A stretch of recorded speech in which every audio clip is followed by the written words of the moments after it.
इगतपुरी तालुक्यातील अनेक आदिवासी वाड्यापाड्यांमध्ये पाणी टंचाई निर्माण झाल्यानंतर एल्गार कष्टकरी संघटनेच्या आंदोलने झाल्यानंतर काही ठिकाणी पाणी टँकरने पुरवठा सुरू करण्यात आला।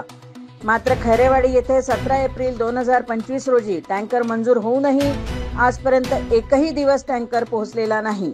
या वाडीतील महिलांना अजूनही रोज पाण्यासाठी लांब अंतर चालून जावे लागते। पिण्याच्या स्वच्छ पाण्याऐवजी गढूळ पाणी पिण्याची वेळ आदिवासींवर येत आहे। ग्रामस्थांचा सवाल आहे की प्रशासन झोपेत आहे का? टँकर मंजूर झाल्यानंतर देखील तो खैरेवाडीपर्यंत न पोहोचण्यामागे गटविकास अधिकारी आणि तहसीलदार यांची दुर्लक्षात्मक भूमिका कारणीभूत असल्याचा आरोप ग्रामस्थांकडून होत आहे। विशेष म्हणजे खैरेवाडी येथे जलजीवन योजनेअंतर्गत तब्बल 1,41,41,00,000 रुपये खर्च करून पाणी पुरवठा यंत्रणा उभारण्यात आली आहे।